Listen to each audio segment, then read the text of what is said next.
Namaskar students. So we have discussed a lot of things about the fraction. Now it is time for decimal numbers. So we are going to talk about decimal numbers. How do we multiply a decimal numbers? How do we divide a decimal numbers? But first thing that we will discuss, why decimal numbers? How do we even have something like a decimal numbers? We have whole numbers, natural numbers, integers, fractions. Now why again another set of numbers called decimal numbers? Do we really need that? So let us try to observe some fractions, because fraction and decimal numbers are very closely related to each other. So when we observe two fractions, first fraction that we considered as 3 by 2, and second fraction is 150 divided by 3. 3 by 2 is an improper fraction, which is also be written as, after calculating, after dividing, it is 1 whole 1 by 2 in the form of a mixed fraction. So when we look at this fraction, what is 1? 1 is a whole number. It is very well represented on the number line as well. You know the concept. This is a number line and this one is this is the point, that is 1. But if I ask you, what about this 1 by 2? Where is 1 by 2? 1 by 2 is basically a fraction. Whenever you talk about any fraction, it is basically talking about the division operation, because any fraction is nothing but ratio of two integers. So it is the ratio of 1 and 2. So how do we represent 1 by 2 as numbers?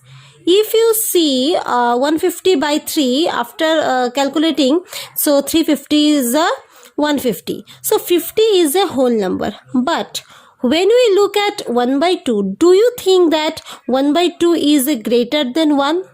No. 1 by 2 is less than 1. So how do we represent 1 by 2 or this type of fraction in a number line? We have got two types of fraction. One is proper fraction, another is improper fraction. Another fraction we have got, that is mixed fraction, but mixed fraction also be written as improper fraction. So basically we have got proper and improper fraction. So we observe that whenever numerator is smaller than denominator, the overall value of the fraction is always less than 1. And if the numerator is greater than denominator, the overall fraction values will be the greater than 1. Now this is something which can be easily verified. Now you pick up some fraction, any fraction that comes to your mind. Try to find out its value. You will see that it is less than 1 or greater than 1. Now the question is, when we talk about values of a fraction, what kind of values we are talking about? As for example, when we look at the values of 150 by 3, we get its value as 50. So we can say 50 is greater than 1. If I talk about the fraction like 2 by 3, so how we will find its value? Because when we actually divide 2 by 3, so 2 is less than 3. So how do we divide? So we actually need some kind of number which can be represent these 2 by 3 also as a number. And then that number can be compared whether it is greater than 1 or less than 1. If we will talk about any such fraction which is proper fraction, how do you find its value? In order to find the value of that fraction, we actually need the decimal number.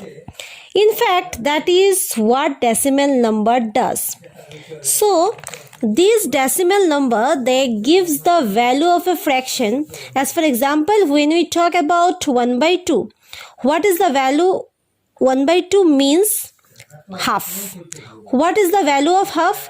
It is 0.5, and this 0.5 is a decimal number and it is less than 1. If we will look at the number line, where do you think that the proper fraction lie? When we talk about the improper fraction, they can lie beyond 1.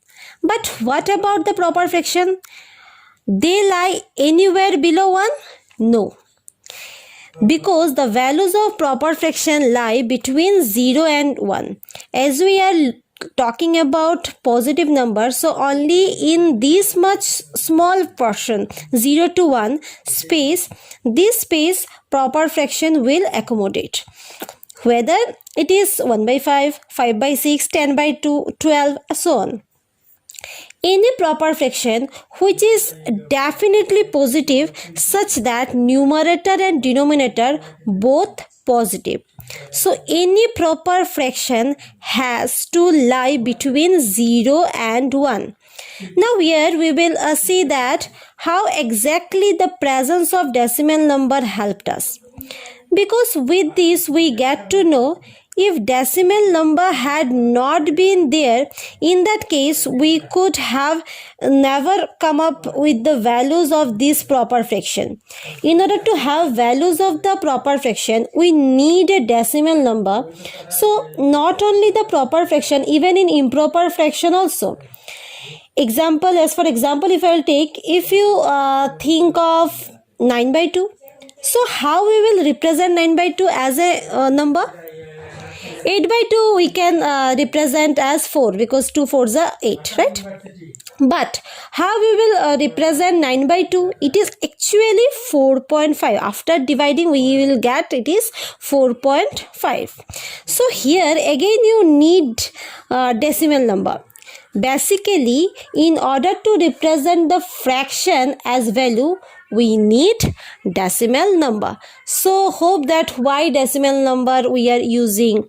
So concept of decimal number, I think you have understood. Thank you.